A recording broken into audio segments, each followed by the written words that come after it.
My name is Josh Dukart. I live near Bismarck, North Dakota. So this is new territory for me in some respects.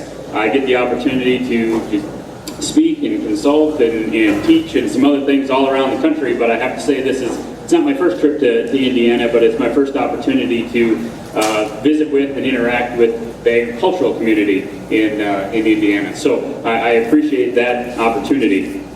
Now, I've got two different presentations today, and the first one is going to revolve a little bit around why.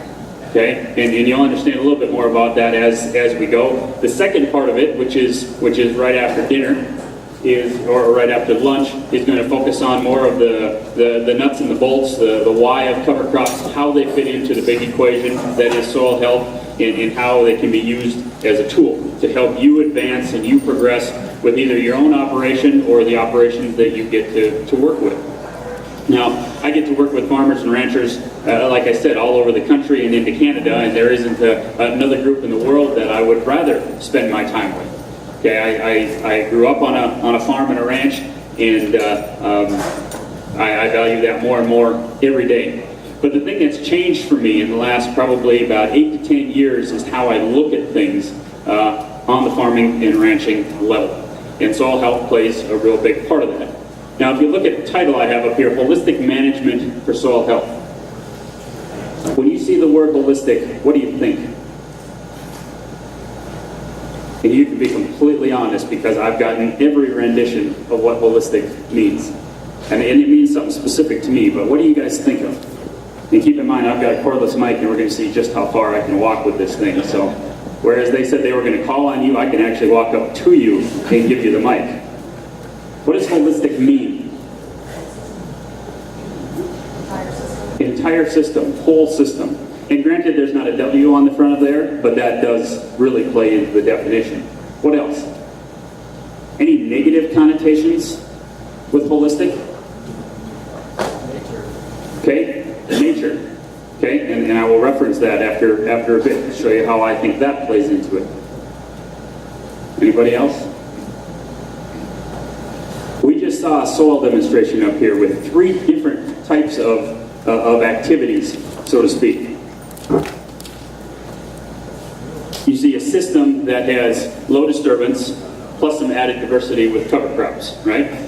You see another one that is conventional tillage without that added boost of diversity with cover crops. You saw the infiltration part of it, and you saw the role that cover plays. And I will talk about all of those things, some of those more so this afternoon. You know, with the afternoon part of it, I've spoken on a number of different workshops and conferences, and of course there's something to be said about being able to be the first speaker of the day. There's also something to be said about being the last speaker of the day. But there's a couple of places on the agenda that aren't my favorite to be on. One is right after lunch, but we'll make it work and we'll have some fun with it. The only thing worse than that is if you speak right before social hour. Okay? Right before beer, I hate competing with beer. Okay? Not necessarily the best place to be. But we'll make this thing right after lunch work. But this morning, we're going to talk about some of the why. So the first question is for you. You saw one of these soils stay pretty much intact. You saw one of them implode. You saw how the water infiltrated, and although it hasn't come through the bottom yet, you saw what was available on top of each of these. And I would encourage you, when you get a chance, maybe at lunch or during break, to come look at the soil surface of each of these. Okay? They're a little bit different, and there's a reason why. And if you look at this, you look at the water color in each, and you look at the amount that's inside. Why should we care?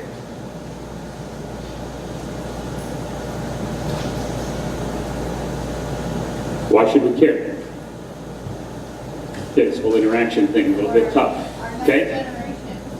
Oh, you're stealing my lines already. Strike one on Josh's part. How many in here have kids? Wonderful. I have an 18-month-old. My wife and I have an 18-month-old and a 3-month-old. I was telling these people last night how much of a circus our house can be at times. Why should our children care?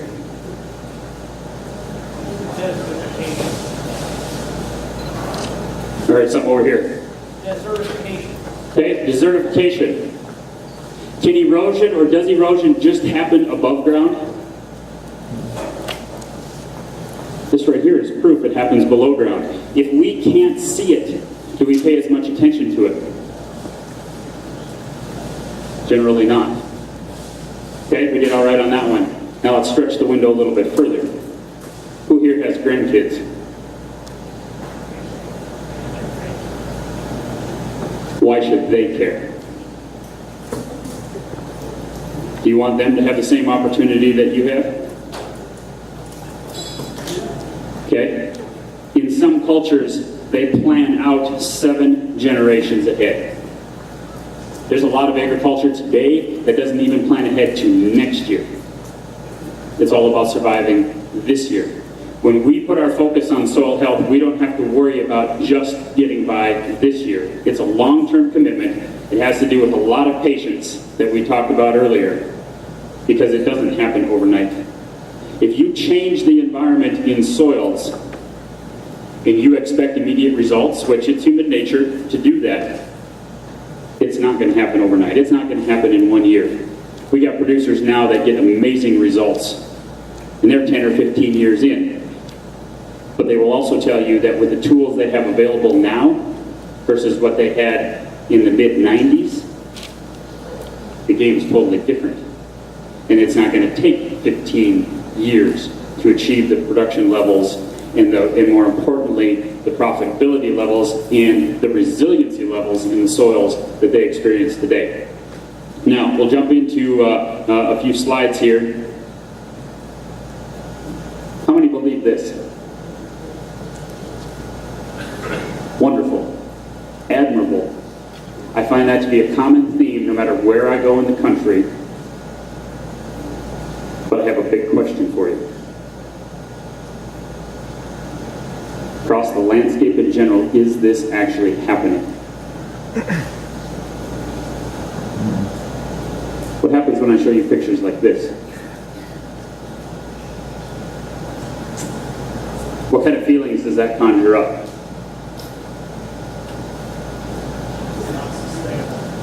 Okay, not sustainable.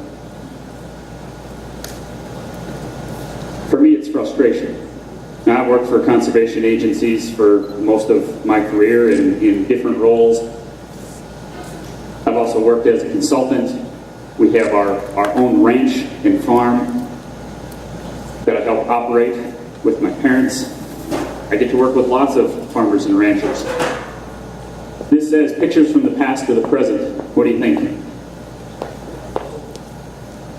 I heard both. Now, the picture in the lower left, okay, it's black and white, so that gives itself away a little bit. The only problem is I can go take you a color picture of the exact same thing today. Ladies and gentlemen, it's 2013. These are effects that happened how many decades ago? We have all the information that we could possibly want and more at our fingertips. We have more technology now than we've ever had before. And quite honestly, between resources and capital and other things like that, we have more access to that than we've ever had before. And yet this equation is still not any further along than some. And we alluded to some of it with the fact, well, the no-till didn't work. No-till is one small part of a bigger system. Okay, cover crops are one small part of a bigger system, but it's the model that's important, it's not the technique. We fall in love with certain tools, we fall in love with certain techniques, but it's the whole picture that ends up being important. And the thing that's most frustrating for me is because we haven't necessarily gotten a handle on this, we've spent our time and our tools and our money and all those things so we can map it, we can take pictures of it, we can categorize it, we can classify it, and then we set thresholds of what's tolerable. And unfortunately, in every one of those cases, it was still, today, is still considered tolerable. Now, my presentation this morning is not meant to be a Debbie Downer, so trust me, we're going to pull out of this here real quick. But I want you to just get an idea, and most of you are fully aware of this, where we're at today, but more importantly, this is going to lead us to the understanding of where we can actually go. Look at this picture here, and I know it might be a little bit hard to picture, but take a quick glance at that. How many see one face? Okay. How many see two faces?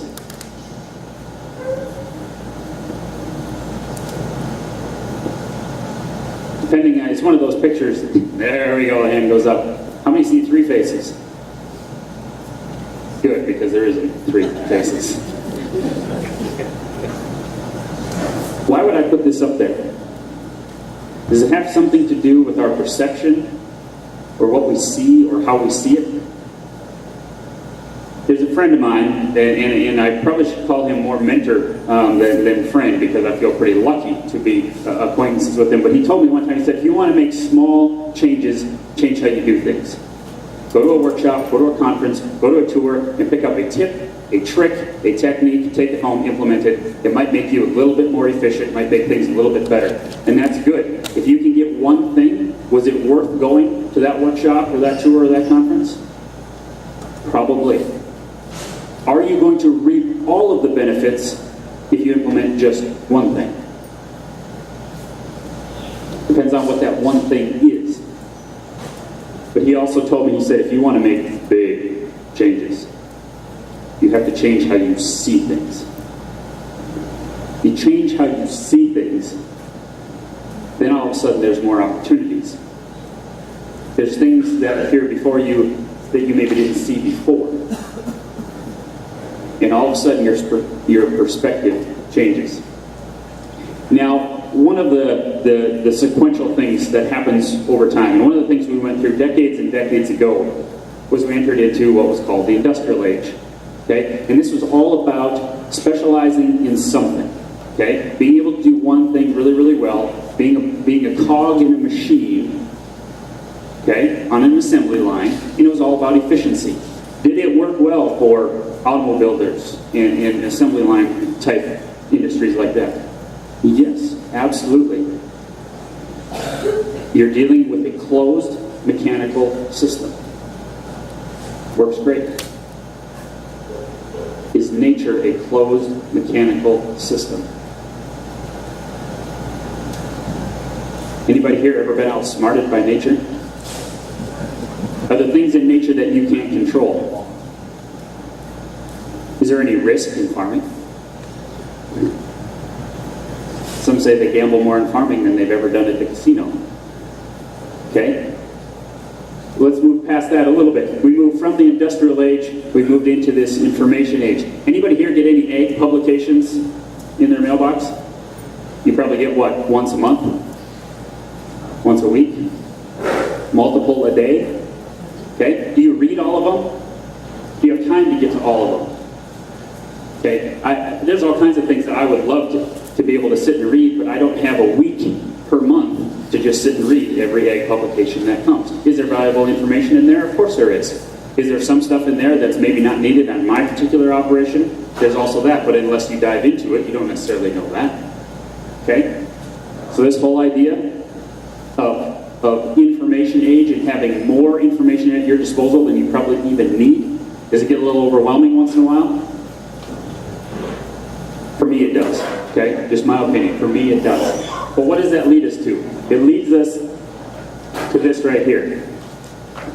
In order for you to be profitable, in order for you to be sustainable, in order for your soils to be sustainable, in order for you to achieve the things that you really want to achieve, what do you have to do? You have to make decisions. You have to make decisions based on the information that you have available. But the idea that we can make decisions simply based on the industrial model puts clutter in front of a lot of the issues that we face in agriculture and that we face in nature. So this whole idea of making decisions, how do we make those? In holistic management, for me, and I told you I would get to this, is it working with nature? Yes, it is. Is it working with the whole system, an entire system? Yes, it does. And when we're dealing with nature, you might even be pressed not to even call it a system because it's random and it's very complex and it's, okay, it might even move beyond that.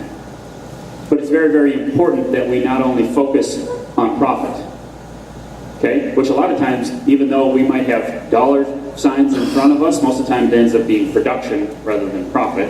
And I'm going to go through a couple operations this afternoon that's going to hopefully shift some of that thinking.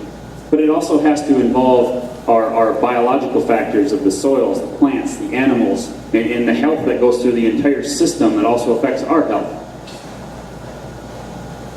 Is quality of life important to anybody? Now, prices have been pretty good, and I know that plays a factor in how we feel about farming and ranching, for that matter. But I've seen more farmers and ranchers that don't even want to play the game anymore because of the type of stress that they're under. That bothers me because it's one of the greatest industries that we could be a part of. But if you play it a certain way, that stress gets to a point where quality of life obviously wasn't included in there, and all three of those things need to be connected. The people part, the financial part, and the biological part. That's what holistic management is to me. So we have to tie all of those things together, and all of those things need to have an equal share of what we do. I want to ask you this question. Do you believe your management can be 100% efficient and 0% effective?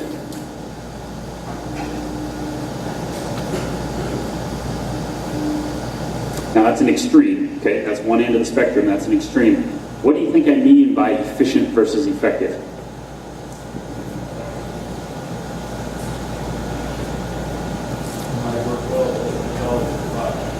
What's that?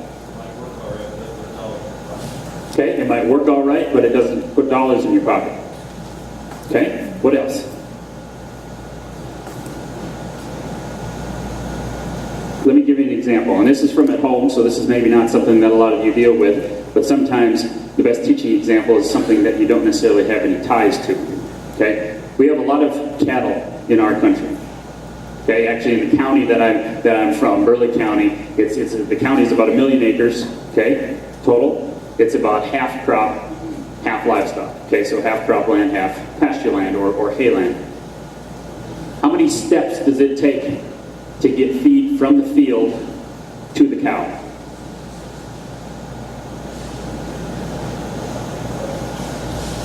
You have plant it, you have cut it. Depending on conditions, and with the rains we've been receiving this year, you're going to have to rake it at least once, and you might bale it. Then you're going to take it and you're going to haul it off to the side of the field because you don't have time to haul it all the way home yet. Okay, but we don't want to affect production, so we get it off to the side of the field. Later you come back and you load it, you haul it. Do you haul it to the cow?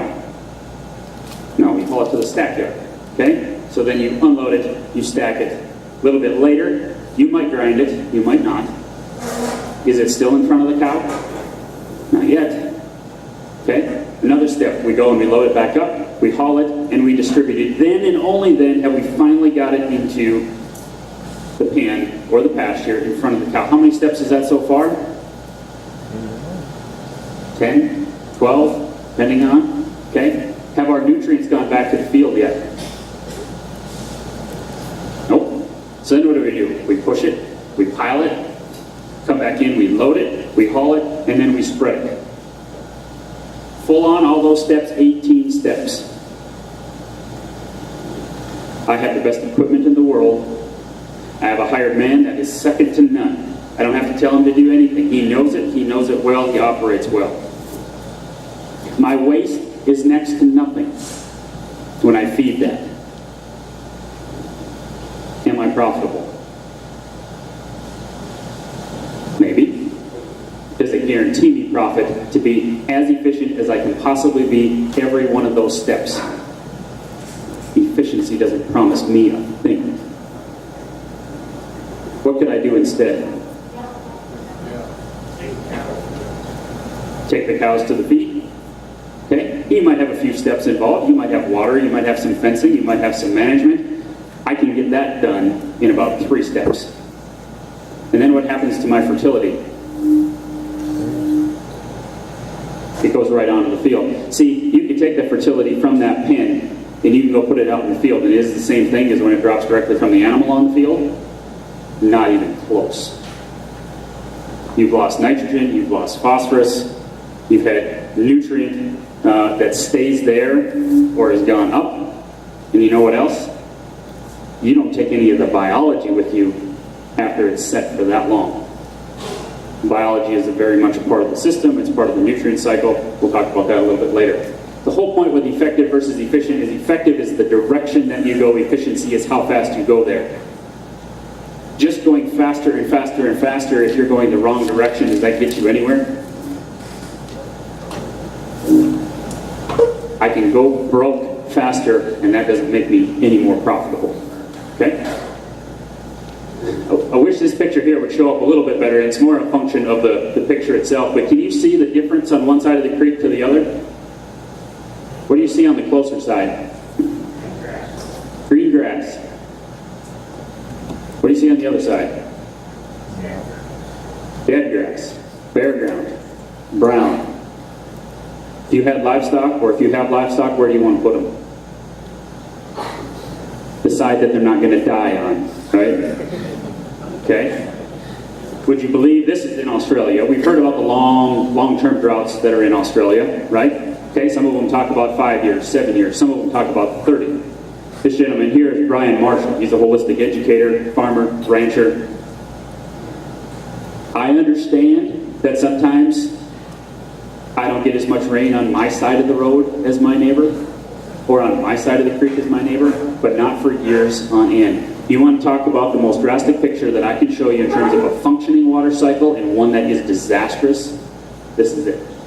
And it doesn't matter that it's on pasture. This can happen on cropland all the same. This can happen on hayland all the same. This can happen in your garden all the same.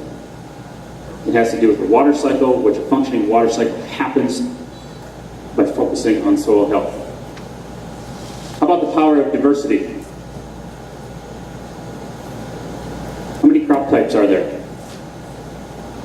Categories, I should say. Not individual species, but categories. Warm season grass, warm season broadleaf. Cool season grass, cool season broadleaf. Okay? 4 crop types. How many crop types do you have? More or less, what kind of diet are you feeding the soil? Around here, most of what I've seen, and I don't want to make too many assumptions, and no judgment placed, but I've seen mostly 2. Okay? Now, are those the most profitable year in and year out? They might be right now. Will that be long term? We will see. But the thing is, the power of diversity changes everything. Okay? We will raise peas at a loss in our county. Why would we consider raising a crop at a loss?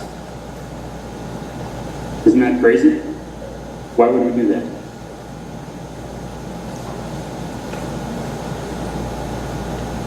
Everybody just thinks I'm crazy. We raise those peas at a loss because of what it does for our soils, and therefore for the subsequent crops 2 and 3 and 4 years out. Okay? I don't care so much about being profitable just this year. I care about long-term sustainable profit that keeps me and anybody I work with in business for 5 years, for 10 years. And if we continue to feed the soil only 1 or 2 different diet types, that's no different than you being fed. Maybe we should just have donuts all day. How do you feel about that? It's really good in the morning. I really like it. But donuts and coffee, okay? There's 2 food groups. That's all you get all day. I'm looking forward to lunch. I'm looking forward to supper tonight because of the different choices and variety that we're going to be able to have. We'll talk more about how that diversity plays into all of that. Now, the thing with this presentation that I want to dive into just a little bit, and some of you, this may not be a comfort area for you or not, but I just want you to think about it. It talks about the boundaries or the borders or the box that we put ourselves into, and there's a few different levels. But it's what forbids you or makes you hesitate to making the changes. How many in here are board members or supervisors for soil conservation? We call them soil conservation districts. Here it's soil and water conservation. Okay? How many here are board members? Thank you for being here. It's ultimately important from a leadership standpoint that those people are willing to not only be here, but be supportive and step out front and try a few things. Now, I know the peer pressure that goes on in an agricultural community. My wife is, and she's at home now, her first year as a stay-at-home mom, but before that she taught 8 years at a junior high school, a couple different ones. She teaches English, but it's mostly to 7th and 8th graders. Think there's any peer pressure when you're a 12, 13, 14-year-old boy or girl? Just a little bit, okay? Trust me, the first few years of her teaching was kind of entertaining because she had lots of stories to come home and tell her husband, okay, about all of the dynamics that happened. But I remember one of those conversations in particular because she was really upset about how certain people would, or certain kids would just mold into what their surroundings dictated, whether it was the right thing or not, okay? And I said, I know exactly what you're talking about. And she's like, you work with farmers and ranchers all day. What are you talking about? And I said, you take that same mentality and you add some power, you add some money, and you add some control, and what happens to the peer pressure? It's a whole lot more cutthroat than it is in a junior high school. And in my home area or anywhere else, you see this happening. And all I'm going to do is challenge you to be the person that steps out just a little bit. Try something. Be that leader. Be that crazy guy that everybody tends to think I am. And maybe you think that already, and by the end of the day, if you don't, then maybe I haven't done my job as a speaker. But these boundaries that we put around us. This first one, a personal boundary. Second one goes out a little further. It's a management type boundary. And the third one is influence. Is there people in this country that don't know where their food comes from? Absolutely. And I have a story to tell you a little bit later about that. I was in Orlando a while back, and kind of blows your mind sometimes, but it's there. This personal level, this is identifying, this goes back to the quality of life part of it.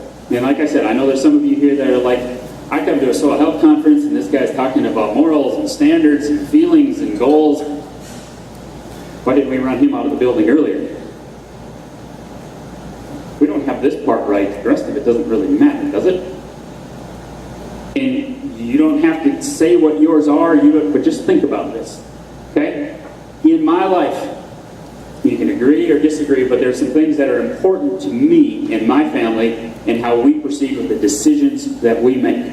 First one, the umbrella for us is our faith and our relationship with God. Below that, family, health, care of creation, providing for others, all of those things become important. And do they tie to how we manage our land? Absolutely. Do they tie how we manage our family? You bet. Do they tie to our financial plan? Just the same. This is establishing the integrity of your story. This is the why. Okay, this is a real important part. Most of the operations that I get the wonderful opportunity to work with start with, can you help me with my grazing? Can you help me with my cropping? Can you help us with the fragile financial situation that we have? Yes, absolutely. I'll do whatever I can. I don't always have the answers, but I will become a part of your team for a day, for a week, for an evening, a weekend, whatever it is, and I will do my best to try and help. Do you know what darn near every situation turns into? A social one, a people one. And it comes down to how people interact with each other and how they make decisions. We are usually taught all the parts through our language, through our education, through our training on the job or hard knocks. We are taught all the parts. But as farmers and ranchers, can you be good at just one part of farming and ranching and expect to be successful? You generally have to put quite a few pieces together, don't you? And just like the example that I gave with trying to feed those cows, just because every part is efficient, does that make the whole picture the best that it can be? Not necessarily. Okay? So tying them together, whether it's family, quality of life, livestock, cropping, financial situation, all of those things, they go together. Now, one of my favorite things to do, and why I even like the soil demonstration, because it's as close to the land as I can get when I'm indoors. One of the things I like most is when I get the opportunity to leave the office or even leave the kitchen table and go take a walk on the land. I don't care if it's a pasture, I don't care if it's a cropland, I don't care if it's out the back door to the garden. You're back there where growth and some pretty amazing things happen. But how I used to look at the land is equivalent to driving by at 55 miles an hour with your arm out the window. And yes, we do have a few days in North Dakota where you can do that and not freeze. And take a look across the landscape, and things a lot of times look pretty good. This year, they look amazing. In 1 month, we went from extreme drought to being over wet. I don't ever remember, and of course I've hopefully got a lot of years left in my career, but I don't ever remember that happening so quickly. But I've started looking at things a little bit different. And for those of you that had the opportunity to maybe listen to Jay Fearer, who was here in February, was it? Or if any of you have had the opportunity to come visit us in Burleigh County and near Bismarck, North Dakota, you'll understand that we probably spend as much, if not more time on our hands and knees digging in the soil as we do looking at anything above ground. And what I love to do and love to try and figure out, and I've got lots to learn, is to kind of understand the psychology of any given landscape. Meaning when you walk out to that field, you walk out to that pasture, what has it been through? You ever hear of someone who carries baggage with them? You think there's any land out there that carries any baggage with it? Where did that baggage come from? How was it created? What made it get to that point? Does your land produce exactly how much you would like it to produce every given year? There's lots of conditions that change. Of course there is, but if it's got things holding it back based on management, that's something that you do have some influence over, and those are the things that you need to investigate and look at. So looking above and below ground becomes real important. The other thing from a community standpoint, and I've noticed this happening an awful lot, especially in more recent years, but we spend as much time fighting within the agricultural community as we do with the outside. And when we get to the point of trying to help people understand where their food comes from, then it seems like it'd be a point that we should have this internal struggle. What's your definition of a farmer or a rancher or of wealth in general? My wife and I have our own cow herd. It's on shares with someone that's about 11 miles away from where we live. During the winter months, I'm on the road darn near every week. Does that make it real conducive to taking care of a cow herd in North Dakota? Not really. But I trust their management, I trust their philosophy, I trust their genetic program, and all of those things. Am I a bona fide rancher? I could wear the boots, I could have worn my hat, I've got the belt buckle. Does that make me a bona fide rancher? Not necessarily. But what's your definition of a rancher? What's your definition of a farmer? I taught a holistic management course, a 2-day course in Minnesota, not this last winter, but the winter before. 20 people in this course, and most of them were their acreage. I think the largest acreage of the 20 or so people that were in that course was 40 acres. And I can see smirks on some people already. That ain't a farmer. What are you talking about, 40 acres? Okay, come to central North Dakota. If you've got any less than 2,000, you must have a job somewhere else. Okay, that's assumptions. Okay, but in this class, I taught for a day and a half. I had only a half day left, and there's a gentleman that comes up to me, and he's about a head taller than I am. Okay, kind of intimidating. He's actually got dreads, okay, in his hair, and he said, I have a bone to pick with you. And I'm like, okay. And I said, what's the problem? And he said, for the first day and a half, you have offended us. And I'm like, oh crap, what did I do? And he said, well, I have a solution for you. And I said, well, I appreciate that. I said, but first of all, what did I do? And he said, for the last day and a half, you've made an assumption about us. And you've called us gardeners at every chance. And he said, I know in central North Dakota and western North Dakota where you grew up, there's thousands of acres a part of most operations. But he said, Josh, I derive all of my income off of my acre and a half for my entire family. I am just as much a farmer as someone who runs 1,500 or 15,000 acres. And you know what? He was right. He's absolutely right. And quite honestly, sometimes with a smaller acreage, I would tend to say they might be better in tune with true agronomic practices, soil health, some of those things, than others. Now, I know some really large farmers that are clued in completely and entirely to soil health and those types of management practices. But the one other thing that they really value is biological wealth. Do they make the most gross profit compared to their neighbors? Hardly ever.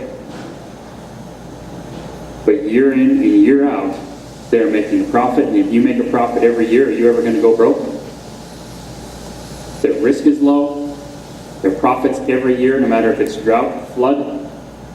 They have multiple people in the next generation coming back and bringing enterprises with them to the thought that we're not just going to expand the cow herd, we're not just going to rent more cropland, we're going to diversify and see all the benefits that come with it. Okay? The other thing is that their lead horse is not financial. It used to be. And what I mean by that is their decisions are only 1/3 financial. And if the other 2/3 are split between quality of life, in biology and management of biology, the financial component actually becomes easier.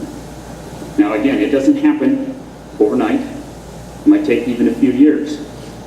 But if you can manage as such, you get to a point where all of a sudden the stress is less on everything. Plants, animals, soil microbes, people, you name it. Management of the financial situation gets easier, more opportunities come up, and more people that I get a chance to work with, and maybe this would be a reason why some people would say, well, stay away from that guy. But there are more and more farmers and ranchers that I'm working with that are letting go of land. Sections at a time. Why would they be letting go of land?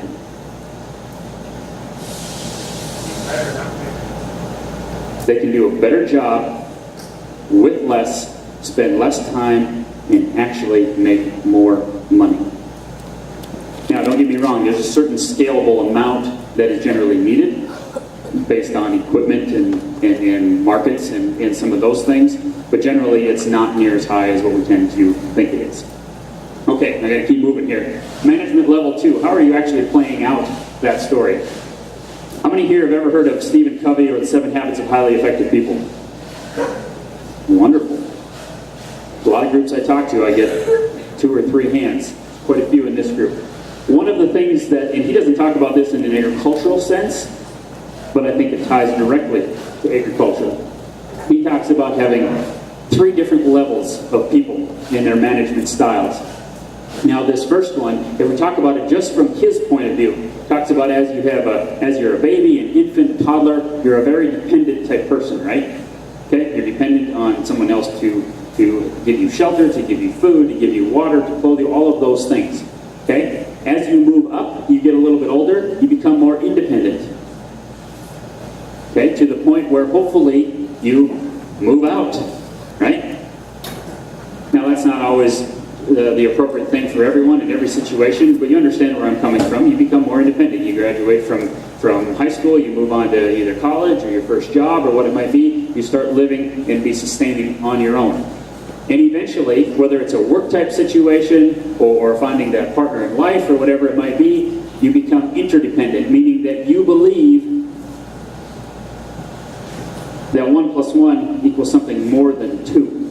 Okay? So all of a sudden you have that type of relationship with someone or some team or some group, and you become interdependent. What is the ultimate example of interdependency? You said it earlier. It's in nature, right? Is anything in nature, in the natural ecosystem of things, anything maximized if it's healthy? No, everything's always in these optimum. It might shift, it might raise, it might lower, it might expand some years depending on how wet, how dry, how hot, how cold, all of those sorts of things. But interdependency is something that we could strive for, right? What did an operation look like in Indiana 60 years ago? Diversified. Was it corn and beans? No. What else did it have? Wheat, oats, alfalfa, sheep, goats. Okay? Workers, gardens. Why? Because the government hadn't fomented agricultural industrialization yet. So now you're taking us the other way. You want to deindustrialize agriculture. I want to find the balance. Just make up your mind and go one way. Yeah. But you see some of the benefits that were had, and I'm not saying we do everything then, and I'm not saying we need to go back to, plowing the soil with a mule. I'm not going there. But there are some concepts that were part of farming and ranching and the lifestyle then that we can probably think about, and that we can probably utilize. So back then, I can remember my father talking about how he'd be hired out for a week to go help the neighbor do this or do this or do this. Did everybody have their own full lineup of machinery? No, probably not. And I'm not talking about this from experience, but I spent a lot of time, and I'm just enamored with listening to my grandfather talk about farming and ranching, or my grandmother and how much she remembers about that stuff. Is it possible that we've moved in a direction that's gone past a point of optimum? And you say, Josh, you just don't understand the game that we're in today. Maybe I don't. I've seen an awful lot of things. I feel pretty fortunate that I've seen an awful lot of things. Lots of them not real good. But we've gone from something that was more interdependent to now getting to a point where even a decade or two ago, did you start seeing operations become more sustaining, so to speak, on their own, meaning they all had their own tractors, they all had their own trucks, they all had their own combines, all of their own equipment, okay, used their own labor, okay, it's part of their families. What category did they move to? Independent. Are you now independent of outside sources? And I'm not saying outside sources are necessarily a bad thing, but if all of a sudden those outside sources become inaccessible or cost prohibitive, where does that leave you? This is one of the reasons why soil health becomes so important. This is the reason that there's producers out there that don't use a whole vast array of things because their soils do everything for them. And if we go from the opposite direction of these arrows, we put ourselves in a very dependent place. It's a very risky place. And it's a place that is hard to recover from sometimes if things don't just fall into place. And I understand that maybe I'm being a little bit of a Debbie Downer again, but this is the foundation that we've got to build back from. Okay? This dependent is input driven, it's recipe driven. When you go and you want to fix a problem, what do you want to fix it? You want somebody to tell you what to do and how to do it, right? Okay, that's also a part of human nature. Okay? Some people don't like my consulting services because I come help them. I make suggestions, I provide options, but I don't tell you what to do. And I don't tell you how to do it. I don't tell you when to do it. You might ask, what's the purpose of Josh then? The purpose is to empower you to decide what to do. For you to monitor and observe what is going on, and so you can decide what you need to do. Is the onus on you then? Yeah. Can't blame Josh for that one. And I'm not trying to pass the risk or the blame, but it also allows you to receive all the benefits and have all of the opportunity. Short-term gains become a part of this most of the time, and the status quo and likely following the herd. In this picture, which one are you? Anybody here ever raised sheep? No way. We've custom grazed sheep. I've never actually raised sheep, full cycle, that sort of thing. But where one goes, they all go. And then you throw a goat in with them. And what happens with goats? They go where they want to. It doesn't matter where the rest of them go. Okay? Are you willing to be the black sheep once in a while? Or are you willing to support someone who will be the black sheep for you so we can discover new things and we can try new things? And do you have someone in your neighborhood or in your community that's willing to fail, maybe even more than once, for the greater good of the entire community? How many here have heard of Gabe Brown before? Okay? How many times do you think he wants to fail per year? You ever heard that statement from him, those that have listened to him? Multiple times per year, because if he doesn't fail at least a few things per year, he's not trying hard enough. Now, does it take a while to get to a position where you can withstand failing at some things? Probably, but it's not like he mortgages the whole farm on trying something. It's small scale. But he hasn't made the progress that he's made waiting for someone else to tell him what to do or what to try. They take that on to themselves. How about independent? And do we need to be the Lone Ranger by ourselves? And granted, the Lone Ranger also had a companion, okay, so he wasn't necessarily completely alone. But that's a lot of what operations tend to be. And because of that, they've had to get really efficient. They've had to focus on a few things rather than a lot of things, and that's limited their diversity. They have become efficient, but again, we need effectiveness first. We need direction first. And how about opportunity cost? I'm not talking about opportunity cost as far as where else you could have put your money. I'm talking about opportunity cost in terms of people in the community. Okay? As an example, we've got some operations in our county that farm 20,000 acres plus. And they have a neighbor kid down the road that wants desperately to get into farming. Guess who competes for the same land? Guess who needs it more? Guess who doesn't care? Opportunity cost comes in a variety of things, just like there's biological capital and paper capital. Think about how the whole community evolves. It's really hard for me when someone comes into our office and says, well, I just had to rent to the highest renter. But it just thinks that our community is dying. I don't mean to give you a hard pill to swallow, but is that true, at least in some senses? Maybe it's different here. That's the way it is where I come from. Interdependence. To finish up on this one, this is just a picture of the Soil Food Web. I've seen them on a number of different banners and booths around here on stands, and there's just so much that we don't know about soil biology. Okay, but just because it's complex doesn't mean that our management has to be complicated. So the whole soil microbial community. Chris Nichols, who's a soil microbiologist in Mandan, North Dakota, extremely intelligent individual, says that she knows about 0.1% of what goes on below the soil surface. Where do you think that leaves me? I probably don't even register on the scale. And yet I truly value it, and I know how much it means. This is collaboration driven, it's effective, then efficient. It includes the art and the science. Okay? Science and scientific research is a wonderful tool. It's a part of what we use to make decisions. But it's not the only thing we use to make decisions. Okay? It's just a part of it.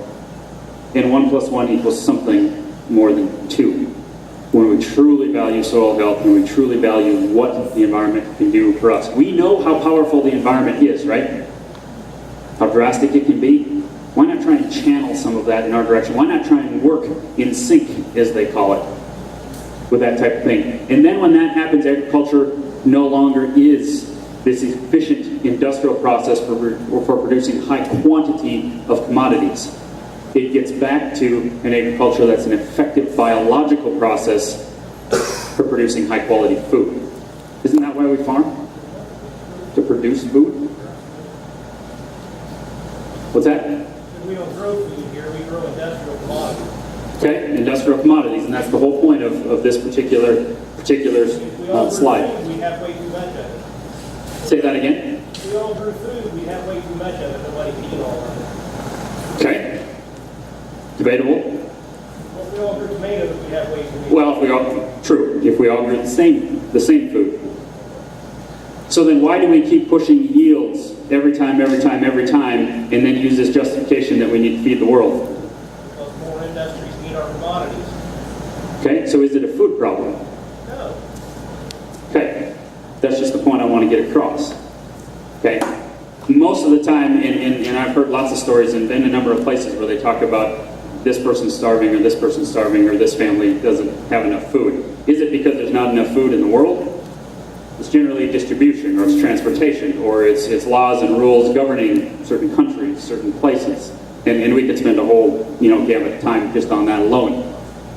But the point with with this is we're talking about this effective biological process on a soft, natural system, not a closed, hard, mechanical system. Okay, so this one here, what kind of operation do you run? Do your products reflect those beliefs, the reason why you do things? Or is the status quo pretty important? Now sometimes, where the status quo is going might be the exact right place to be. But if we never ask the question, then we don't necessarily know whether we're going that right direction or not. Now, the last one here, this is the influencing part. Okay, this is the telling our story. And we can tell our story. This is our winter workshop in Bismarck. This is one of our summer tours. And yeah, we get quite a few people. Makes us feel good. Although the number of people there isn't near as important as how effective we feel we can be at facilitating. Not necessarily us telling them what to do or how to do it, but facilitating discussion amongst people that want to look at soil health and holistic management. We even do a winter tour, believe it or not, middle of the winter, North Dakota, and we can get a couple hundred people to come out and look at what soil health advantages and benefits can be had during the winter months and what management techniques we can use to accomplish those. But the real point is when we start getting to, again, this food part of it, and what do these people think? And of course, the decisions that happen within the market, and it's not completely driven by this, but happen with what they buy, how they vote, all of those sorts of things, and I just think we need to keep that part in mind. And Simon Sinek, if any of you have ever heard him speak, he talks about this. He says people don't necessarily buy what you do, but they buy why you do it. So the question is to ask, why do you do what you do? Okay, here's the story, and we talked about this a little bit last night. It says, are you here for the Cowboy Convention? Back in December, and I'm the coordinator and the field representative for the North Dakota Grazing Lands Coalition, okay? And one of the things that I had the opportunity to do was go to their national convention in Orlando, Florida back last December. And one night, sitting in the bar, because we tend to do that in the evenings, there was three of us, all from the same office, and two of the guys, the other two guys were wearing their cowboy hats. And there's three gals that come walking up the steps, come into the bar, and they go sit in the far corner. And it was obvious that they were avoiding us. Okay, now we're necessarily there. I mean, we're all married, all got kids. We're not there to pick up women. But we're kind of wondering, do we smell? What's the issue? Why are they over there? Well, finally, one of them comes over and she asks the one guy, she's like, you're wearing a cowboy hat, you must be from Montana. No, good guess, close. But no, we're not from Montana. Just because we wear a cowboy hat doesn't necessarily mean we're from Montana. It also means that we don't necessarily raise sheep, okay, which is another joke that goes along with Montana a lot of times. Where are you from? We're from central North Dakota. What do you do? We raise cattle, we raise crops. Oh, why are you here? North Dakota, you're in Orlando, it doesn't necessarily go hand in hand most of the time. And she said, I talked to a gentleman earlier. She said, in fact, my friend back there, who is still refusing to come over here and visit with you guys, visit with a guy that was here, wearing a cowboy hat, who was in the elevator, and she asked him, are you here for the Cowboy Convention? Now, I don't know what kind of tone she used. I don't know if it sounded sarcastic, or if she just didn't know what words to necessarily use, but she asked him that, and he got so offended, evidently, that he said no. We're here for a grazing conference, and he refused to speak to her the rest of the elevator ride. Now, maybe that was only a few seconds, but what could have happened instead? If she asked the question, she has at least a little bit of curiosity. And what could he have done instead? Educate. Tell his story. Tell what he does. Tell why he does it. Do you think she would have had the same perception of us sitting in the bar that night had he approached it differently? And I don't know who this gentleman was, by the way. This is all secondhand information. But my challenge to everybody is, no matter whether it's an elevator, on a plane, maybe the bar is more your style, maybe it's the coffee shop, but do you take the opportunity? It's really easy to talk to other people that you're neighbors with or that are doing the same things that you do, but do you share that same knowledge with other people outside of your industry in your realm. Anybody ever afraid to tell the wrong person what you do? They might twist my story, they might not tell it as truth. Well, I hate to break this to you, but they're telling your story whether you want to or not. So you still have a choice. You can try and influence it some, or you can sit back and take the attitude that I produce food for the world, leave me alone. I play an integral role, leave me alone, just let me do what I do. Maybe that used to work. I don't think it works as well, at least not to get what we want. And agriculture, in my mind, has become divided in a lot of ways.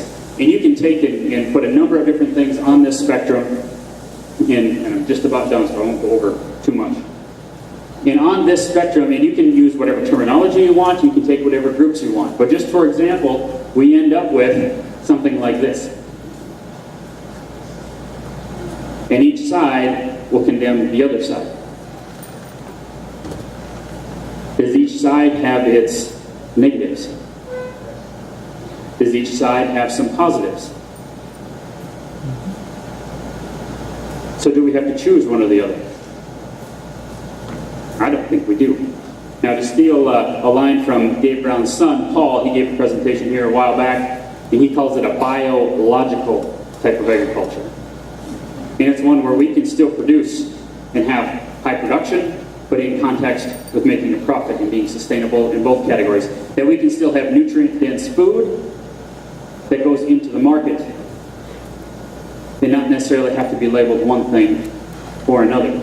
You see, each of these on the bottom is basically a process that we follow through. It doesn't necessarily tell you the whole story, but this one up here that Paul had talked about back in January, he told that story. And it's something that can actually bring those communities together and can actually put us all on a road that I think is more sustainable. Because this common denominator, again, no matter what category you're working with and working through, we can combine it and put it together based on healthy soil. And what does that lead to? A whole bunch of other things. I've got 4 things listed, but the list is much more than just this. Okay? And I know this goes a little heavy on the eating part of it, but we have some distinction between those two also. I've read these books. I read lots of books. Okay? I used to hate reading. Okay? I mean, I was the type of guy that would read the first paragraph of every chapter when I was in school, and then I'd go give my book report. Okay? Or I'd read the beginning and the end, or I'd do something. And most of the time I got by. Once I got out of college, and I got to start, well, first of all, I lived somewhere where I didn't have TV and I didn't have internet, so I had to do something. So I went to a place called a library. Okay? Pretty crazy place, actually. And I started getting some books and I started reading, but I picked stuff that I was interested in. And now my wife would tell you that I probably need my own room just for books. Okay? I'm kind of addicted that way. And there's all things that you can read. And I try and read on a variety of things. Not just the things that I even try and pick books that I know I'm probably not necessarily going to agree with. That's how we learn things. At least that's how I learn things. So to close, and I'll talk about how some of these things can actually happen when we get together after lunch. What if all agricultural operations made decisions based on that triple bottom line? Okay, the social part, the people part, the land, and the money. And didn't necessarily let one lead the other. And some might say, well, if I don't make a profit, the other two don't matter. True, that's why it needs some emphasis. If you have a soil that can't feed and produce what you want, do the other two matter? If your family breaks apart and goes all different directions because of how things are managed, do the other two matter then either? The thing could be said for all 3 categories. How about landowners and managers combining land bases and management to bring more opportunity to the whole community? Why would I say that?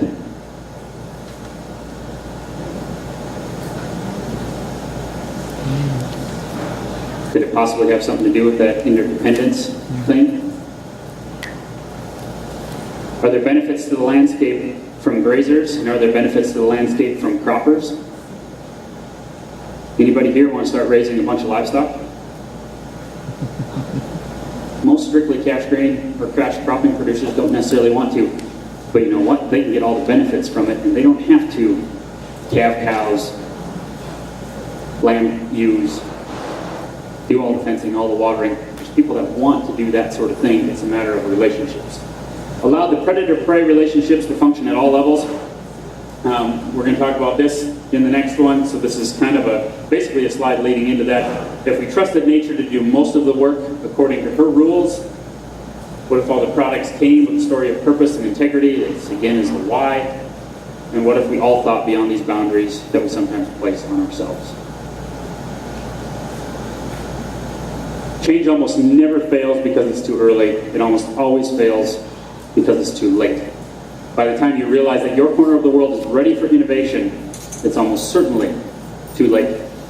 It's definitely not too early. There may be a small price to pay for being too early, but there's a huge penalty for being too late. Just consider it. Be a part of the conversations. Be a part of the discussion. Step into it slowly, but be willing to take a step. And like I told you, I've been working with conservation agencies for my entire career. I don't think conservation is enough. I don't want to just stop the bleeding. I want to heal the wound. I want to rebuild soils. I want to regenerate landscapes, because then and only then, and I know that the word sustainable gets thrown around pretty loosely these days. I mean, everybody's talking sustainable. Heck, there's lots of people talking holistic. But we need to have that approach if we're going to talk about this sustainable type of future. What's the story that you're willing to tell? What's the story that you're willing to share? And are you willing to share it in the first place? Thank you.